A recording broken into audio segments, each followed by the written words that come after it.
Hello everyone welcome to Eduport. എല്ലാവർക്കും മക്കളെ എജ്യൂപോർട്ടിലേക്ക് സ്വാഗതം. ഈ സമർപ്പത്തെ പരിപാടി എന്താ, അഞ്ചാമത്തെ ചാപ്റ്ററിൽ public expenditure and public revenue, അതായത് പൊതുചെലവും പൊതുവരുമാനം എന്നുള്ള ഈ ഒരു ചാപ്റ്ററിന് ഒരുപാട് തവണ നിങ്ങളുടെ പബ്ലിക് എക്സാമിന് റിപ്പീറ്റ് ചെയ്തിട്ടുള്ള കുറച്ച് ക്വസ്റ്റ്യൻസ് നമ്മൾ എന്ത് ചെയ്യാൻ പോകണം, സെറ്റാക്കാൻ പോകണം. അപ്പോൾ ഇത് വളരെ ഇമ്പോർട്ടൻ്റ് ആയിട്ടുള്ള ഒരു ചാപ്റ്റർ ആണ്. നിങ്ങൾ എന്ത് ചെയ്യുക, നിങ്ങൾ മാത്രം പഠിച്ചാൽ പോലെ നിങ്ങളുടെ ഫ്രണ്ട്സിനൊക്കെ എന്ത് ചെയ്യുക, വീഡിയോയുടെ ലിങ്ക് അയച്ചു കൊടുക്കുക. സോ നമുക്ക് സെറ്റാക്കാം. സോ നിങ്ങൾ ഒരുപാട് തവണ എക്സാമിന് ചോദിച്ചൊരു ക്വസ്റ്റൻ ആണ്, what is public expenditure, which are the types of public expenditure. എന്താണ് പൊതുചെലവ്, വിവിധ തരത്തിലുള്ള പൊതുചെലവുകൾ ഏതൊക്കെ. ശ്രദ്ധിക്കുക, എന്താണ് എക്സ്പെൻസ് ഓഫ് ദി ഗവൺമെന്റ്. അതായത് നമുക്കറിയാം പബ്ലിക് എക്സ്പെൻഡിച്ചർ പറഞ്ഞാൽ എന്താ, the expenditure incurred by the government is known as public expenditure.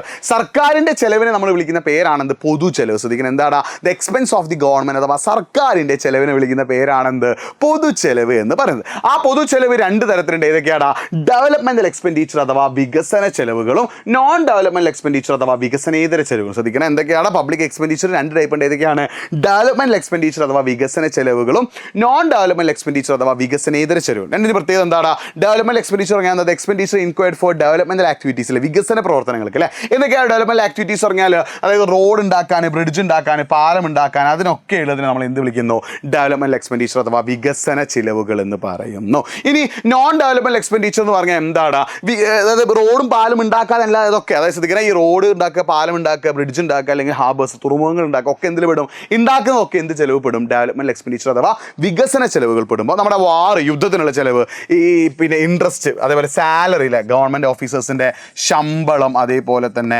Salary ഒക്കെ എന്തിൽ പെടും, നോൺ ഡെവലപ്മെന്റ് എക്സ്പെൻഡിച്ചർ അഥവാ വികസനേതര ചെലവുകൾ പെടും. പഠിച്ചു വെക്കണേ, 2 മാർക്കിനും 4 മാർക്കിനും ഒക്കെ എക്സാമിന് ചോദിക്കുന്നതാണ്.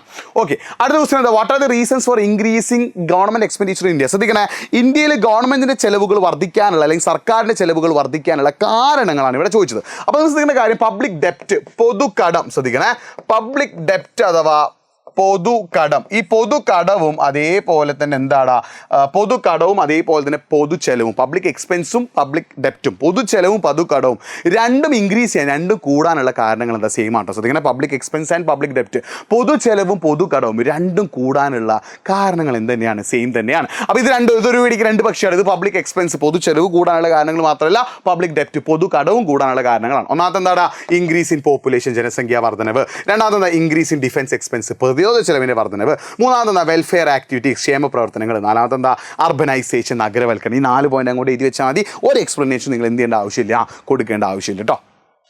ഓക്കെ, അടുത്ത ക്വസ്റ്റൻ എന്താണ്, what are the recommendation of GST council. നമുക്കറിയാം GST കൗൺസിൽ എന്ന് പറഞ്ഞാൽ എന്താ, GSTയുമായിട്ട് ബന്ധപ്പെട്ട മൊത്തം കാര്യങ്ങൾ തീരുമാനിക്കുന്ന കൗൺസിലാണ് ഇത് GST കൗൺസിൽ എന്ന് പറയുന്നത്. അപ്പോൾ എന്തൊക്കെയാണ് GST കൗൺസിൽ റെക്കമെൻഡേഷൻ. അപ്പോൾ GST കൗൺസിൽ എന്ന് പറഞ്ഞാൽ എന്താ, അതിൻ്റെ ചെയർമാൻ ആരാ, യൂണിയൻ ഫിനാൻസ് മിനിസ്റ്റർ അല്ലേ, കേന്ദ്ര ധനകാര്യമന്ത്രിയാണെന്ന് GST കൗൺസിലെ ചെയർമാൻ അല്ലെ. മെമ്പേഴ്സ് ആരൊക്കെയാണ്, സ്റ്റേറ്റ് ഫിനാൻസ് മിനിസ്റ്റർ, സംസ്ഥാന ധനകാര്യമന്ത്രിമാരും ബാക്കിയുള്ള സഹമന്ത്രിമാരുമാണ്. ഇനി ശ്രദ്ധിക്കുക, ഈ GST കൗൺസിൽ റെക്കമെൻഡേഷനിൽ ഒന്നാമത്തെ എന്താണ്, tax, cess, surcharge that are to be merge into GST. നമുക്കറിയാം GST എന്ന് പറഞ്ഞാൽ എന്താ, 2017 ജൂലൈ 1 മുതൽ ഇന്ത്യയിൽ ഇംപ്ലിമെൻറ്റ് ചെയ്തതാണ്. അപ്പോൾ ഒരുപാട് ടാക്സ് അതിലേക്ക് കൂട്ടിച്ചേർത്തിട്ടുണ്ട്. അപ്പോൾ ഏതൊക്കെ ടാക്സ് ആണ് GSTയിൽ കൂട്ടിച്ചേർക്കേണ്ടത് തീരുമാനിക്കുന്ന ആരാ, GST കൗൺസിലാണ്. പിന്നെന്താ, the goods and service that are be brought under GSTയുടെ പരിധി വരുത്തേണ്ട ചരക്കുകളും സേവനങ്ങളും തീരുമാനിക്കുക. അതായത് നമുക്കറിയാം എന്താണ്, നമുക്കറിയാം GST. ശ്രദ്ധിക്കണേ, അതിപ്പോൾ ലിക്വർ, കള്ളിന് GST ഇല്ല, ഇലക്ട്രിസിറ്റിക്ക് GST ഇല്ല, അതേപോലെ പെട്രോളിയം പ്രൊഡക്ട്സ്, പെട്രോളിനൊന്നും GST ഇല്ല, ഞങ്ങൾക്ക് വേറെ ടാക്സ് ആണ്. അപ്പോൾ ഏതൊക്കെ സാധനങ്ങൾക്ക് GST കൊടുക്കണം, ഏതൊക്കെ സാധനങ്ങൾ GST കൊടുക്കണ്ട, അത് ഡിസൈഡ് ചെയ്യുന്നതും ആരാടാ, GST കൗൺസിലാണ് കേട്ടോ. അടുത്തെന്താ, ഡിറ്റർമിനിങ് GST റേറ്റ്സിലെ ഓരോന്നും. നമ്മൾ ചിലതിന് എത്ര പെർസെൻറ്റേജാ, 5% ആണ്, ചിലതിന് എത്രയാണ് 12% ആണ്, ചിലതിന് എത്ര 18% ആണ്, ചിലതിന് എത്രയാണ് 28% ആണ് അല്ലേ. അപ്പോൾ ഓരോന്നിനും എത്ര പെർസെൻറ്റേജ് GST കൊടുക്കണം, അത് തീരുമാനിക്കുന്ന ആരാണ്, GST കൗൺസിലാണ്. അടുത്ത എന്താണ്, നമുക്കറിയാം ചില സാധനങ്ങൾ നമ്മൾ GSTന്ന് ഒഴിവാക്കിയിട്ടുണ്ടല്ലോ, അത് എപ്പോഴാണ് തിരിച്ച് GSTയിലേക്ക് കൊണ്ടുവരേണ്ടത്, ആ ടൈം ഫ്രെയിം ഡിസൈഡ് ചെയ്യുന്നതും ആരാണ്, GST കൗൺസിലാണ്. പിന്നെ determine the tax exemption limit on the basis of total turn over. അതായത് ശ്രദ്ധിക്കണം, അതായത് നമുക്കറിയാം ഇന്ത്യയിൽ 20 lakhs 20 ലക്ഷം കച്ചവടമുള്ള ആളുകളൊക്കെ എന്ത് ചെയ്യണം, GSTയിൽ രജിസ്റ്റർ ചെയ്യണം. നിങ്ങൾ ഏത് ഷോപ്പിന് പോകുമ്പോൾ അവിടെ എന്ത് കാണാൻ പറ്റും, GST നമ്പർ കാണാൻ പറ്റില്ല. അപ്പോൾ എന്താ, ഇന്ത്യയിൽ 20 ലക്ഷം, മോർ ദാൻ 20 lakhs 20 ലക്ഷത്തിലധികം കച്ചവടം ചെയ്യുന്ന ആളുകൾക്ക് എന്ത് ചെയ്യണം, GST രജിസ്റ്റർ ചെയ്യണം. ആ 20 lakhs എന്നുള്ള ഒരു ലിമിറ്റ് കൊണ്ടുവന്നത് ആരാണ്, GST കൗൺസിലാണ്. പഠിച്ചു വെക്കണം, GST കൗൺസിലിലെ റെക്കമെൻഡേഷനും അതേപോലെ ടൈപ്സ് ഓഫ് GSTയും എന്ത് ചെയ്യണം, നിങ്ങൾ പഠിച്ചു വെക്കണം. പിന്നെ ഒരുപാട് തവണ എക്സാമിന് ചോദിച്ച ക്വസ്റ്റൻ ആണ്, ടൈപ്സ് ഓഫ് ബജറ്റിലെ വിവിധ തരത്തിലുള്ള ബജറ്റുകൾ ഇതെല്ലാം. ഇതൊക്കെയാണ് ബാലൻസ്ഡ് ബജറ്റ് ഉണ്ടല്ലോ. എന്താ ബാലൻസ് ബജറ്റ് ഇറങ്ങിയാൽ, ഇൻകം അതായത് വരുമാനം, എക്സ്പെൻസ് അഥവാ ചെലവ് രണ്ടും ഈക്വൽ ആണെങ്കിൽ നമ്മൾ എന്ത് വിളിക്കുന്നു, ബാലൻസ്ഡ് ബജറ്റ് അഥവാ സന്തുലിത ബജറ്റ് എന്ന് വിളിക്കുന്നു. ഇനി ഇൻകം അഥവാ വരുമാനം കൂടുതലും എക്സ്പെൻസ് അഥവാ ചെലവ് കുറവുമാണെങ്കിൽ നമ്മൾ എന്ത് വിളിക്കുന്നു, സർപ്ലസ് ബജറ്റ് അഥവാ മിച്ച ബജറ്റ്. ശ്രദ്ധിക്കണം, എന്താണ് സർപ്ലസ് അഥവാ മിച്ച ബജറ്റ് ഇറങ്ങിയാൽ, ഇൻകം അഥവാ വരുമാനം കൂടുതലും എക്സ്പെൻസ് അഥവാ ചെലവ് കുറവാണ് നമ്മൾ എന്ത് വിളിക്കുന്നു സർപ്ലസ് ബജറ്റ് അഥവാ മിച്ച ബജറ്റ് വിളിക്കുന്നു. ഇനി ഡെഫിസിറ്റ് ബജറ്റ് എന്താ ഇൻകം അഥവാ വരുമാനം കുറവും എക്സ്പെൻസ് അഥവാ ചെലവ് കൂടുതലുമാണെങ്കിൽ നമ്മൾ എന്ത് വിളിക്കുന്നു ഡെഫിസിറ്റ് ബജറ്റ് അഥവാ കമ്മി ബജറ്റ് എന്ന് വിളിക്കുന്നു. അപ്പോൾ ഈ ബജറ്റ് അങ്ങോട്ടേക്ക് എന്ത് ചെയ്യണം പഠിച്ചു വെക്കണം, വളരെ വളരെ ഇമ്പോർട്ടൻ്റ് ആണ്. അടുത്ത എന്താണ് അപ്പോൾ ഈ 3 ടൈപ്പ് ബജറ്റ് ഇട്ടോ ശ്രദ്ധിക്കണം. ഇൻകം ആൻഡ് എക്സ്പെൻസ് വരവും ചെലവും ഈക്വലാണ് നമ്മൾ എന്ത് വിളിക്കും ബാലൻസ്ഡ് ബജറ്റ് അല്ലെങ്കിൽ സന്തുലിത ബജറ്റ്. സർപ്ലസ് ഇറങ്ങാൻ എന്താ ഇൻകം അഥവാ വരുമാനം കൂടുതലും എക്സ്പെൻസ് അഥവാ ചെലവ് കുറവാണ് നമ്മൾ എന്ത് വിളിക്കും മിച്ച ബജറ്റ് എന്ന് വിളിക്കും. ഡിഫിസിറ്റ് ബജറ്റ് അഥവാ കമ്മി ബജറ്റ് ഇറങ്ങിയാൽ എന്താ ഇൻകം അഥവാ വരുമാനം കുറവും എക്സ്പെൻസ് അഥവാ ചെലവ് കൂടുതലാണ് നമ്മൾ എന്ത് വിളിക്കും ഡെഫിസിറ്റ് ബജറ്റ്. ഇനി ഗോൾസ് ഓഫ് ഫിസ്ക്കൽ പോളിസി നമുക്ക് ധനനയം എന്ന് പറഞ്ഞാൽ എന്താ ഒരു ഗവൺമെൻറ് ഒരു കൺട്രി ഒരു രാജ്യത്തിന് എക്കണോമിക് ഗ്രോത്ത് സാമ്പത്തിക വളർച്ച ഉണ്ടാവണമെങ്കിൽ അവർ ഇംപ്ലിമെൻറ്റ് ചെയ്യേണ്ട പോളിസിയെ വിളിക്കുന്ന പേരാണ് ഫിസ്ക്കൽ പോളിസി അഥവാ ധനനയങ്ങൾ. അതിന് ലക്ഷ്യങ്ങൾ എന്തൊക്കെയാണ്? ഒന്നാമത്തെ എന്താ അറ്റൈൻ എക്കണോമിക് സ്റ്റെബിലിറ്റി സാമ്പത്തിക സ്ഥിരത കൈവരിക്കുക.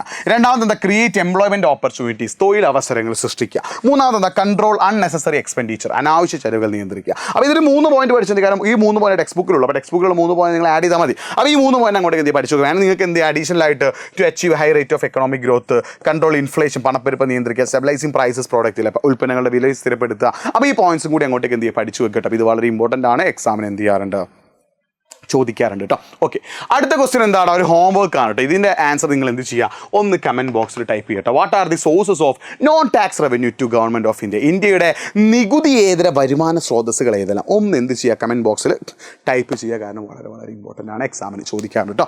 സോ ഇതിന് ആൻസർ നിങ്ങൾ പഠിച്ചു വെക്കണം. ടെക്സ്റ്റ് ബുക്കിലുണ്ട്. അപ്പോൾ എന്ത് ചെയ്ത് നമ്മൾ ഓൾറെഡി ഇന്നത്തെ ലൈവിലൊക്കെ ഡിസ്കസ് ചെയ്തിട്ടുണ്ട്. അപ്പോൾ ഇതേപോലെ ഷോർട്ട് ക്വസ്റ്റ്യൻസ് നമ്മൾ ഇന്നത്തെ ലൈവിൽ ഡിസ്കസ് ചെയ്ത് മാത്രമല്ല മാപ്പിൻ്റെയും ഗ്രിഡിൻ്റെയും ഒക്കെ വീഡിയോ നമ്മുടെ ചാനൽ അവൈലബിൾ ആണ്. അതൊക്കെ നിങ്ങൾ നിർബന്ധമായിട്ട് എന്ത് ചെയ്യുക കാണാം.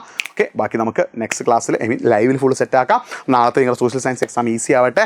നിങ്ങൾ പഠിച്ച കാര്യങ്ങൾ മാത്രം എക്സാമിന് ചോദിക്കട്ടെ. എല്ലാവർക്കും ഓൾ ദി ബെസ്റ്റ്, അടിപൊളിയാക്കി ചെയ്താൽ. ഓക്കെ, നിങ്ങൾ ഈ എക്സാം ചെയ്തതിന് ശേഷം നിങ്ങളുടെ എക്സാമിനെ കുറിച്ചുള്ള അഭിപ്രായങ്ങൾ നിങ്ങൾ എന്ത് ചെയ്യുക എൻ്റെ ഇൻസ്റ്റാഗ്രാം പേജിൽ ഞാൻ അവിടെ കൊടുക്കുക. നിങ്ങൾ അതിലേക്ക് ഒന്ന് ടൈപ്പ് ചെയ്തയക്കുക കേട്ടോ.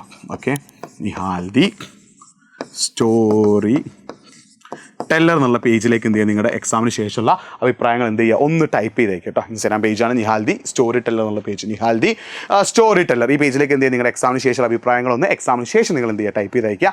സോ എക്സാം എല്ലാവർക്കും ഈസി ആകാതിരിക്കും.